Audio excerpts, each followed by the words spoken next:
Hi, I'm Jody from Raintree Quilting in Juneau, Alaska, and I'd like to first of all thank you and all the sewists out across Juneau, across Alaska, and this great nation for coming together at this time to make masks or mask covers for our medical professionals.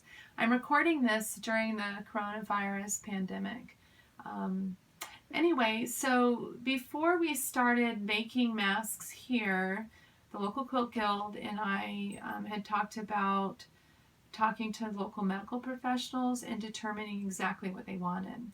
And so what we learned was there was a need for a mask cover to use with the N95 mask. And the N95 mask is the mask that our medical professionals wear to protect them from the virus itself.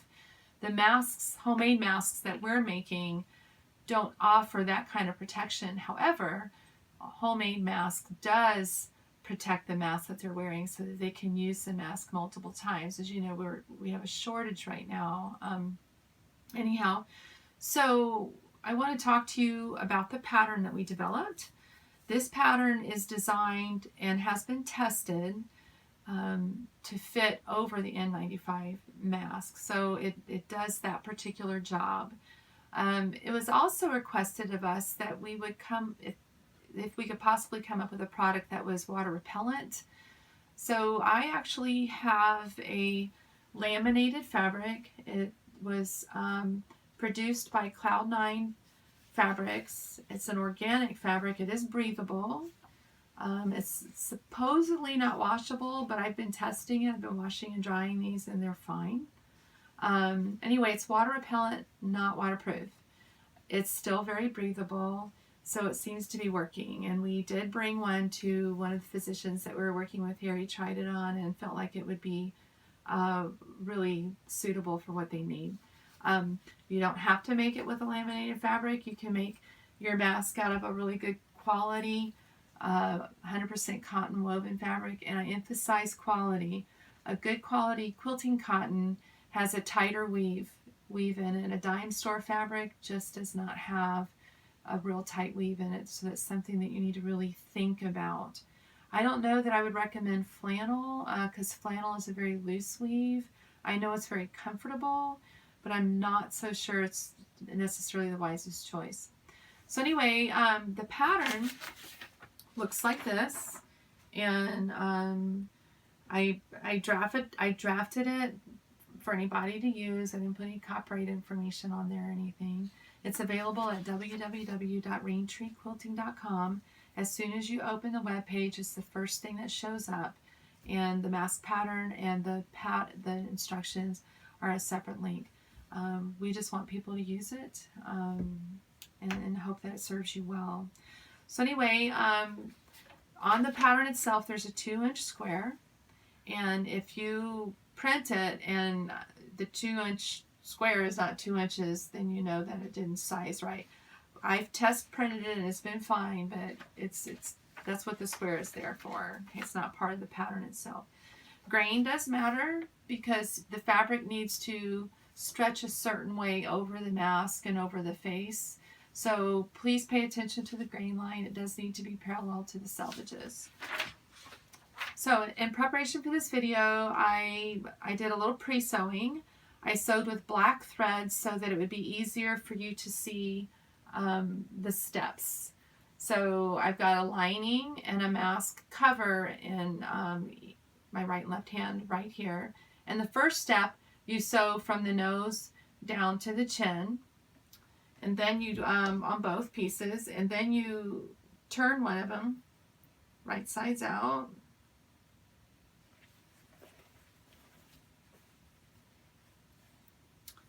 And you insert the turned piece into the other piece.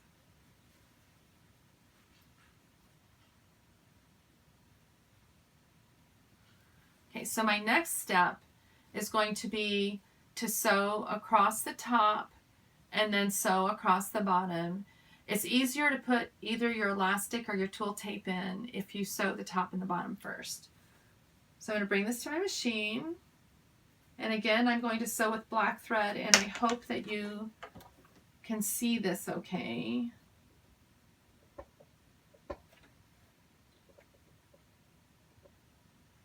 Hold on a minute.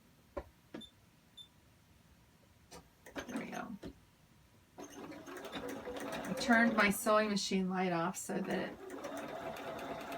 there wasn't a huge glare for you.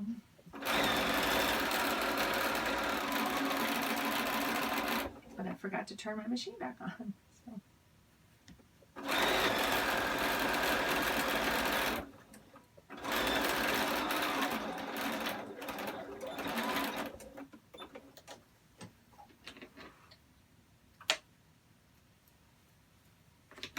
So I just completed sewing the top. Now I'm going to sew the bottom. And it actually takes maybe 20 minutes to make one of these.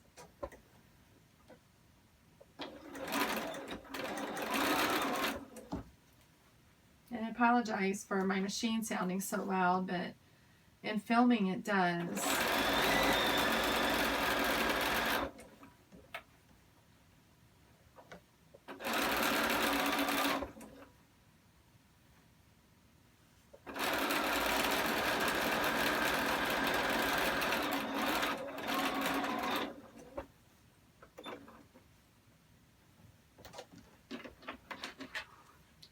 I'm going to trim my threads.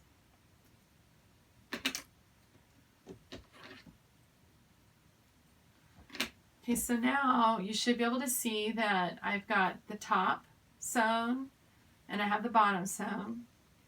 And I could put either ribbon, twill tape, ties in there, or I can put elastic. So for this particular one, I'm going to use 2 7-inch pieces of elastic. 6 is just too short for anyone. 7 seems to be just about right. 8 is right for some people, so it's really kind of a tricky thing. The twill tape might be a better idea, or ribbon. And if you look at the example that I made now, you know these styrofoam heads aren't necessarily real accurate, but when you tie it on, it ties underneath the head to the back of the neck like this. It's 2 separate ties. So the top ties help to bring the top part of it secure over the bridge of the nose. The bottom ties help to bring this up underneath the chin. Okay, so 12 inches seems to work fine. I probably would recommend maybe up to 15 inches, you know, just in case. Again, it's a much larger mask because it's a mask cover. It's designed to cover a respirator type mask that the doctors and nurses would be wearing. So anyway, so now I'm going to do an elastic version. Just don't let your elastic twist. And I'm going to insert the elastic in between my cover and my lining. And then you can pin that or clip it. I kind of like these Wonder Clips. They're a favorite of mine.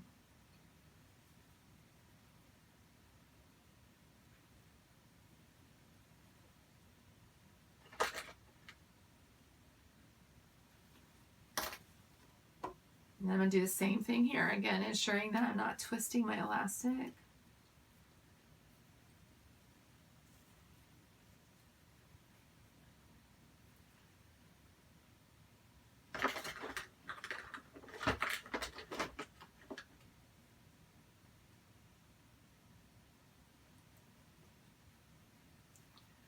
Okay, on one side of the mask, so for this side, for example, I'm just going to sew the elastic down and I'm going to leave an opening. It's about a 2.5-inch opening so that I can turn the mask when I'm done. So I'm going to back stitch over my elastic.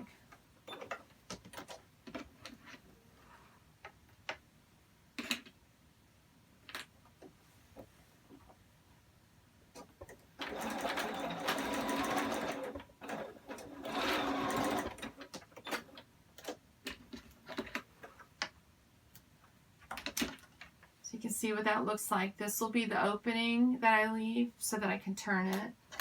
On the opposite side, I'm just going to sew all the way down. But I'm still going to back stitch over the elastic because it just secures it a little bit better. And I would do the same thing if I'm using twill tape or ribbon.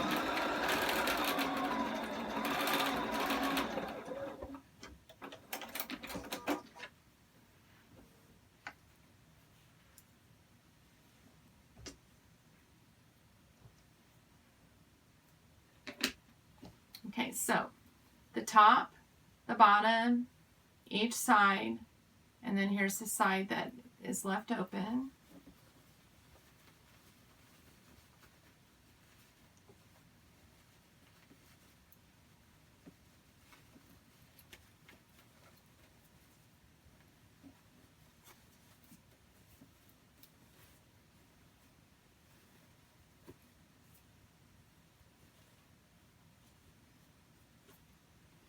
And then at the end, I would just top stitch this close. I'm not going to do that right now because I would rather do that with matching thread, and I don't think I need to show you how to thread my machine, so we won't worry about that. But I could choose to have the purple on the outside, or I can have the white flowers. I could really do this any way I want. And the way this would go on would be just like this, over the mask. And it's comfortable and it fits over the mask really well. So again, this is a mask cover. It works well over the medical mask. It also works well over carbon masks for people who need masks that are chemically sensitive. And a reminder, this is what the pattern looks like. It's available on my website, raintreequilting.com. That's www.raintreequilting.com. And this has been a joint effort between me and some of the quilters from Capital City Quilters in Juneau, Alaska. Thank you for joining us today.